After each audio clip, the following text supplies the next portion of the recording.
Ripoti zinasema Africa TV kutokea hapa visiwani Zanzibar. Kila ifikapo mwezi mosi wa mwezi mtukufu wa Ramadhani visiwani Zanzibar, mashekhe, wanafunzi na wanafamilia wa almarhum Sheikh Habibu Ali Kombo huja kudhuru katika makaburi haya na kumwombea dua. Leo ni moja kati ya siku hiyo na tutakwenda kutambua sababu hasa na historia fupi kutoka kwa ndugu na jamaa wa shekhe huyu. Mimi ni Abdalla Balozi, tuungane mwanzo hadi mwisho wa dua hii au tukio hili.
الحمد لله رب العالمين الرحمن الرحيم مالك يوم الدين إياك نعبد وإياك نستعين اهدنا الصراط المستقيم صراط الذين أنعمت عليهم غير المغضوب عليهم ولا الضالين.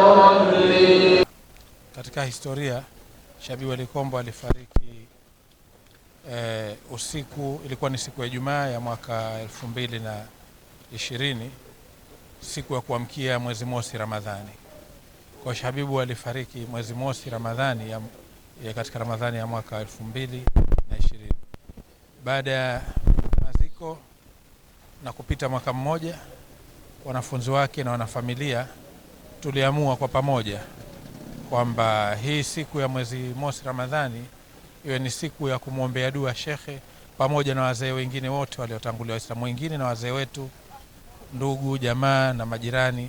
Kwa hiyo tangu siku hiyo tumekuwa tuna utamaduni au taratibu wa kukutana kwa ajili ya kulidhuru kwanza kaburi la Sheikh Habib, kumwombea dua kule kaburini, lakini kukutana na msikitini kwake hapa alipokuwa akifundisha kwa ajili ya kumwombea dua yeye pamoja na Waislamu wengine.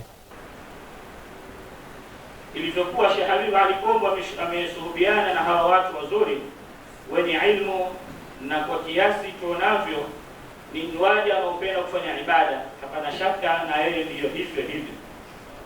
Itakuwa katika mweko wa daraja yake sikupata kumwona shekhe akibishana na watu wa kawaida ama kubadishiana nao sauti kwa kukerwa.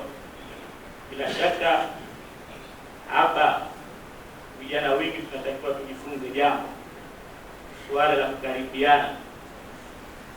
Profesa anasema hakupata kumwona shekhe akimbanishia mtu sauti, awe kamzidi awe kwa juu yake.